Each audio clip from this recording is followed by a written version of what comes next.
أعوذ بالله من الشيطان الرجيم. بسم الله الرحمن الرحيم. أم حسب الذين اجترحوا السيئات أن نجعلهم كالذين آمنوا وعملوا الصالحات سواء محياهم ومماتهم ساء ما يحكمون. وخلق الله السماوات والأرض بالحق وَلِتُجْزَى كُلُّ نَفْسٍ بِمَا كَسَبَتْ وَهُمْ لَا يُظْلَمُونَ. أَفَرَأَيْتَ مَنِ اتَّخَذَ إِلَٰهَهُ هَوَاهُ وَأَضَلَّهُ اللَّهُ عَلَىٰ عِلْمٍ وَخَتَمَ عَلَىٰ سَمْعِهِ وَقَلْبِهِ وَجَعَلَ عَلَىٰ بَصَرِهِ غِشَاوَةً فَمَن يَهْدِيهِ مِن بَعْدِ اللَّهِ أَفَلَا تَذَكَّرُونَ۔ سورہ جاثیہ آیات 21 سے 23۔ پچھلی آیات میں یہ بات جانی کہ پچھلی اقوام نے واضح آیات آ جانے کے بعد، واضح علم آ جانے کے بعد آپس میں اختلاف کیا،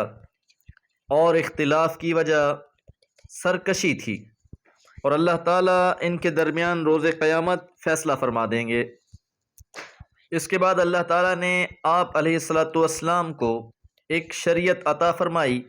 اور ساتھ حکم دیا کہ اسی کی اتباع کیجیے اور ان کی خواہشات کی اتباع نہ کریں۔ وہ لوگ اللہ کے سامنے آپ کے کچھ کام نہ آئیں گے، اور یہ ظالم لوگ ایک دوسرے کے ساتھی ہیں۔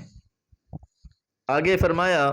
ام یا حسبہ گمان کر لیا ہے،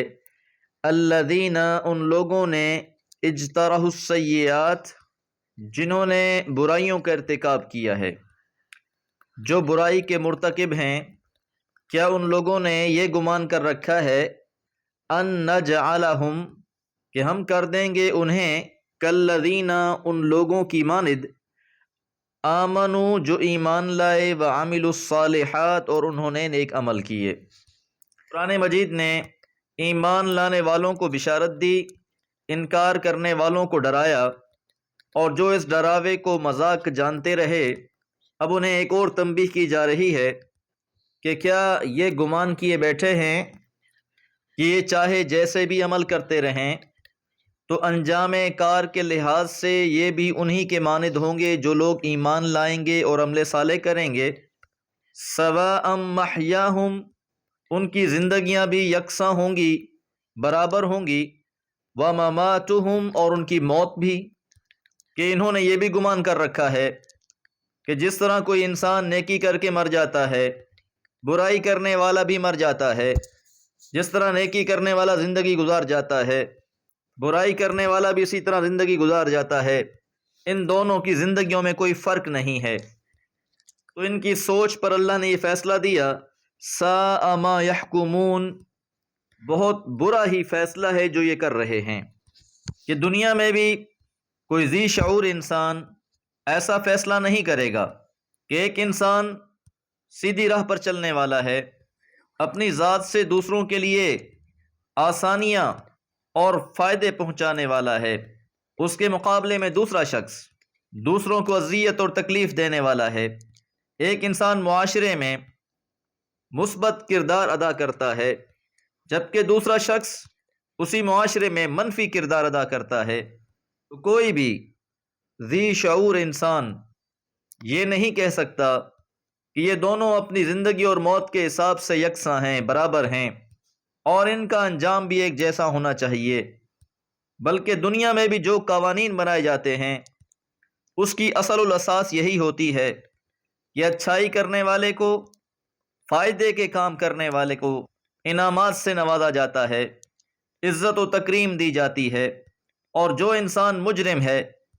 اس کے لیے سزائیں متعین کی جاتی ہیں۔ تو یہ کیسے ہیں کافر لوگ کہ گمان کیے بیٹھے ہیں کہ آخرت میں تو ان کے ساتھ بھی ویسا ہی معاملہ کیا جائے گا جیسا اہل ایمان کے ساتھ ہوگا۔ ایک طرف تو یہ آخرت کے انکاری تھے، اور دوسری طرف یہ بھی گمان کیے بیٹھے تھے کہ اگر بالفرض ہمیں اٹھایا ہی گیا، اگر واقعی کوئی جنت اور جہنم کا نظام ہوا تو جس طرح ہمیں دنیا میں بہتر عطا کر دیا گیا ہے، آخرت میں بھی ہم ان سے بہتر ہی ہوں گے۔ فرمایا ساء ما یحکمون، بہت ہی برا فیصلہ یہ کرتے ہیں۔ وخلق اللہ، اور تخلیق کیا ہے اللہ تعالیٰ نے، السماواتی، آسمانوں کو، والارض،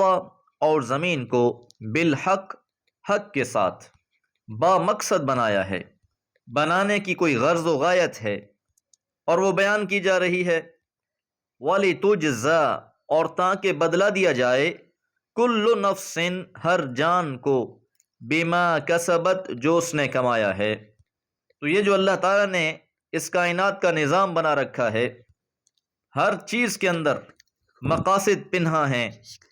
یاد رہے، زمین و آسمان اہل ایمان کے ساتھ جڑے ہوئے ہیں، خلق و مخلوق انسان کے ساتھ جڑے ہوئے ہیں،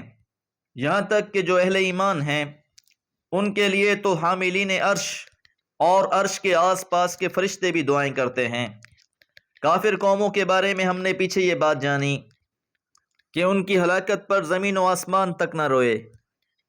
یعنی نافرمانی کرنے والی قوم کی ہلاکت پر زمین و آسمان کو کوئی غم نہ ہوا، جبکہ اہل ایمان کی شان الگ ہے۔ تو جو بھی انسان عمل کر رہا ہے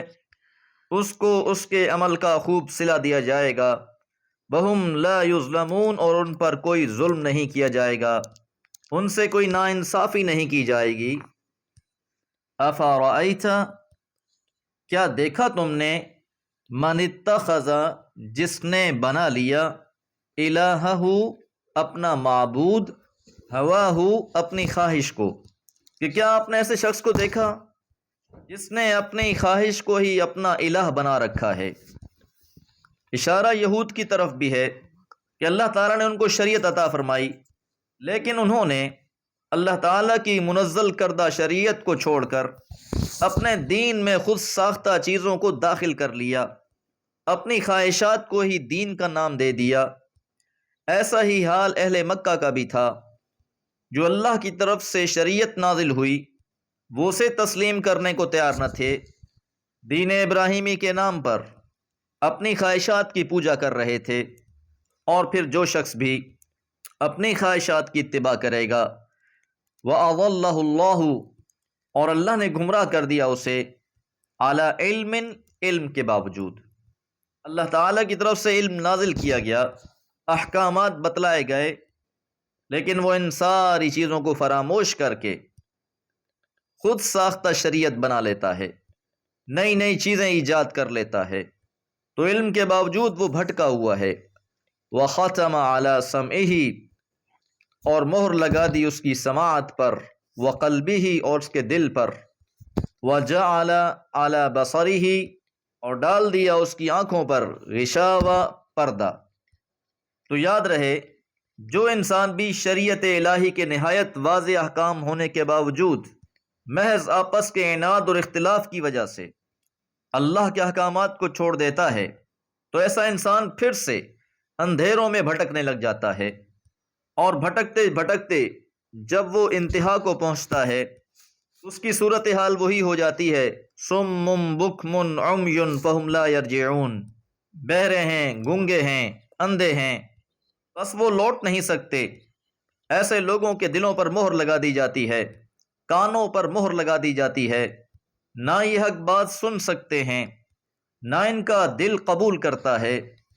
اور ان کی آنکھوں پر بھی پردہ چھایا رہتا ہے۔ فَمَن يَهْدِيهِ، پس کون ہدایت دے گا ایسے شخص کو، من بعد اللہ، اللہ کے بعد، یعنی جس کو اللہ تعالیٰ نے گمراہ کر دیا، اللہ تعالیٰ کی طرف سے اس پر مہر لگا دی گئی، تو بھلا اب اس شخص کو کون ہدایت دے سکتا ہے؟ افلا تذکرون، کیا تم لوگ دھیان نہیں دیتے؟ اور یہ بات مشرکین مکہ کے لیے آخری تنبیہات میں سے ہیں، اور ایسی صورت میں کسی بھی قوم کے پاس بہت تھوڑا وقت رہ چکا ہوتا ہے۔ دعا ہے اللہ تعالیٰ اسلام کی زندگی اور ایمان والی موت نصیب فرمائے۔ وما علیہ الا البلاغ۔